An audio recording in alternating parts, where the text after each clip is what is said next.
USA के अंदर बहुत बड़ा तूफान की न्यूज सुनेंगे, बहुत सारी प्रॉब्लम्स, आप लहरें सुनेंगे।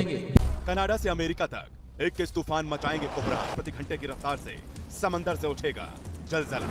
समंदर के तूफानी शैतान से सावधान। मिलेगा इंडोनेशिया डूब जाएगा, इंडोनेशिया तुझे चेतावनी दे रहा हूँ फिर से। समुद्र में डूबने वाली है इंडोनेशिया की राजधानी जकार्ता को लेकर राष्ट्रपति ने लिया बड़ा फैसला। इंडोनेशिया बोर्नियो में शिफ्ट करेगा अपनी राजधानी। ऐसा वायरस फैलेगा, ऐसे लगेगा वर्ल्ड वार होगी है। लेकिन डिजिटल ब्रेकिंग, कोरोना के बाद H3N2 वायरस का कहर बढ़ता जा रहा है। बार होगी है, लेकिन कुछ देशों पर मैं कह रहा हूं जब परमाणु बम गिरता है तो कुछ तिहाई हिस्सा खत्म हो जाता है। ऐसा लगेगा कि बहुत सारे वायरस ने घेर लिया लोगों को। मैंने कहा था तीसरी लहर आएगी, 2020 में ही बताया था, लेकिन फिर देख रहा हूं फरवरी के बाद फिर बड़ी प्रॉब्लम्स आ रही हैं। लेकिन परमेश्वर अपने लोगों का फेवर करेगा, यीशु मसीह के नाम में अपने लोगों का फेवर करेगा। और आप देखेंगे 2023 तक आपके घराने, आपके लोग जो आज क्रिसमस पर बैठे हैं, आप देखेंगे और परमेश्वर आपके कानों में बार बार कहेगा, याद कराएगा कि तू क्रिसमस पर चर्च में गया था मुझसे मांगने के लिए, इसलिए मैंने तेरा फेवर किया यीशु मसीह के नाम में। वो लोग जिंदा रहेंगे, लंबी आयु को देखने पाएंगे। आमीन। अबलबा शबलबा बलबा शबलबा बलबा शबलबा। आप समुद्री तूफान को देखेंगे, यूएसए के अंदर बहुत बड़ा तूफान की न्यूज सुनेंगे, बहुत सारी प्रॉब्लम्स, आप लहरें सुनेंगे, भयानक। ब्लेस यू मेरे भाई बहनों, आज हम एक ऐसे विषय के बारे में बात कर रहे हैं जो बात आपने समझी और देखी है। आप मुझसे ज़्यादा जानते हैं परमेश्वर की शिक्षा को। मैं सिर्फ ये बताना चाहता हूँ कि जब परमेश्वर की बात होती है तो हमारे प्रॉफिट, हमारे पास्टर, हमारे जो भी गाइडलाइंस है, वो अगर हमें कुछ शिक्षा देते हैं और अगर हम उनके पास जाते हैं तो वो कोई बुनियादी शिक्षा को लेके चलते हैं, वो बाइबल की शिक्षा को लेके चलते हैं। और अगर आप देखेंगे कि एक छोटे बच्चे से लेकर अगर आप बड़े पास्टर तक जाएंगे और प्रॉफिट तक जाएंगे तो उनके मुंह से एक ही शब्द निकलेगा जो प्रभु यीशु ने हमें वचन से सिखाया है। आज इनके गीता में, इनके हर एक शास्त्रों में जो चीज़ सिखाई गई है उसका उल्लंघन करके ये नया चैप्टर कौन सा सुनाते हैं, नई चैप्टर कौन सी बात को रखते हैं। ये इसलिए रखते हैं क्योंकि परमेश्वर को ये जानते हैं, यीशु मसीह को ये जानते हैं और उन्होंने चमत्कार देखे हैं। और ये उन लोगों को भी जानते हैं जो लोग चमत्कार से भरे हुए हैं, परंतु इनके पास बोलने को कुछ भी नहीं है। इसी कारण ये लोग लूप होल्स, उसकी कमियां निकाल के एक स्कूल से, कॉलेज से, शिक्षा से, अस्पताल से और हर एक बात को जोड़कर हमारे परमेश्वर के बनाए हुए हर एक जन, इनका कहना है कि जो लोग परमेश्वर के बनाए हुए हैं, जो खुदा के, ईश्वर के बनाए हुए हैं, जो सनातन धर्म के हैं, वही मनुष्य हैं, बाकी कोई मनुष्य नहीं है।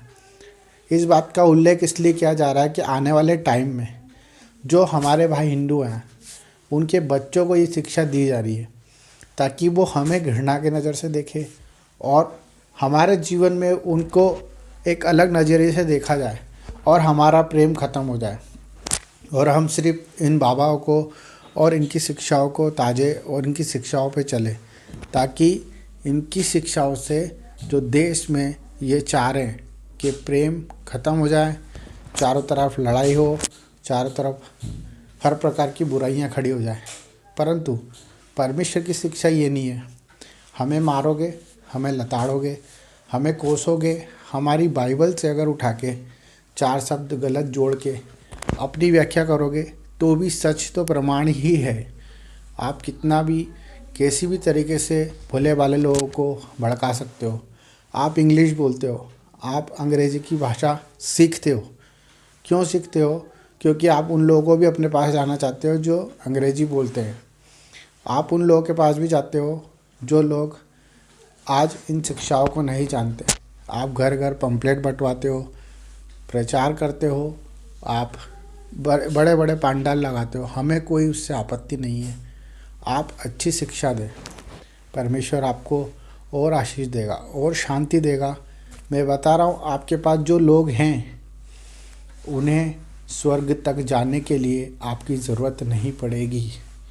उनके कर्मों के हिसाब से, उनके ज़िंदगी के हिसाब से जो वो अच्छाइयाँ बोएंगे उनके हिसाब से ईश्वर न्याय करता है, ये आप सबको पता है। अगर हम इतने बुद्धिमानी होते, इतने समझ से परे होते, तो ये दुनिया आज हमारे बस में कर लेते। ये बाबा क्यों अपने वर्डों से, अपने प्रचारों से ये सब फेवरिज्म करना चाहते हैं? सिर्फ इनका डर जो इनको जीने नहीं देता, जो इन्हें अंदर ही अंदर खोदता है कि आज अगर इनको सच्ची शिक्षा मिल गई, इनकी आँख की पट्टी अगर खुल गई, तो ये सच्चाई को जान लेंगे और वो सच्चाई को जान के हमें छोड़ के चले जाएंगे। आप जानते हो पहले भी परिणाम बहुत से आए हुए हैं, बहुत से बाबा संत जेल में बैठे हैं, बहुत से लोग आज उन्हें गालियाँ भी देते हैं और उनकी तरफ कोसते भी हैं। मनुष्य किसी पे डिपेंड नहीं है, मनुष्य अपनी ज़रूरतों के हिसाब से दौड़ता है, जहाँ उसकी ज़रूरत पूरी होती है वो वहाँ चले जाता है। उसी प्रकार से अगर उसे सच्ची शिक्षा मिलेगी, अगर सच्चा ईश्वर मिलेगा, तो वो क्यों छोड़ के जाएगा? हमारे प्रॉफिट, हमारे पास्टर कभी ये नहीं कहते किसी को कि आप धर्म बदलिए, आप अपने जीवन को हमें समर्पित किए। आज होता क्या है कि मेरे द्वारा मैं चंगाई पाता हूँ तो मैं किसी को बताता हूँ और उनको मैं प्रार्थना सभा में ले जाता हूँ, वो चंगाई पाता है तो वो किसी को ले आता है। इस तरह से एक प्रेम बन जाता है और परमेश्वर की बड़ाई होती है। ये हमारा जीवन है, हम अपनी मर्ज़ी से कुछ भी नहीं कर सकते। परमेश्वर की इच्छा के बिना हम एक शब्द नहीं बोल सकते। अगर हम झूठे हैं, मक्कार हैं या हमारे अंदर कमियां हैं, तो ये हमें कोई और नहीं, ये स्वयं हम खुद बताते हैं। हमारे अंदर हम जानते हैं कि हम कितने बड़े पापी हैं, ये कितने बड़े पुण्य आत्मा हैं। हम अच्छे काम करेंगे तो उसका फल यहीं मिलेगा हमें। अगर हमने एक अच्छी फसल लगाई है तो उसका रिज़ल्ट अच्छा ही होगा। अगर हमने उसकी देख रेख करी है, हमने उसकी कटनी करी है, उसको समय पर पानी दिया है, तो वो हमें एक अच्छा पौधा बनकर, अच्छा झाड़ बनकर फल ही देगा। ये एक व्याख्या है सच्चाई की।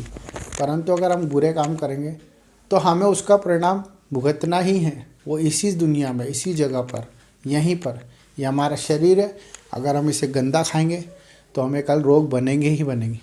अगर हम बुराई करेंगे तो हमारे मन में बुरा रहेगा ही रहेगा। अगर हम किसी के खिलाफ़ बोलेंगे तो हमारा जीवन उसी प्रकार चलता रहेगा। यही हमारे जीवन की व्याख्या है। परमेश्वर ने सिर्फ हमें सच्ची शिक्षा दी है। अगर आप उस सच्ची शिक्षा को ग्रहण करोगे तो आप नहीं, आपके आने वाली पूछते भी उसका लाभ लेंगे, क्योंकि परमेश्वर छुड़ाने वाला है, वो सत्य से स्वतंत्र करने वाला ईश्वर है। उसका वचन यही है कि सत्य तुम्हें स्वतंत्र करेगा। तो किसी के कहने में आके, किसी की बात में आके अपने जीवन को व्यर्थ ना करें, सच्चाई को जानें, अच्छे काम करें, अच्छे बीज बोएं और अच्छे जीवन को जिए, तभी परमात्मा आपके साथ रहेगा। स्वर्ग नरक वही जानता है, ईश्वर की शिक्षा पे चले। यीशु मसीह के नाम में आमीन।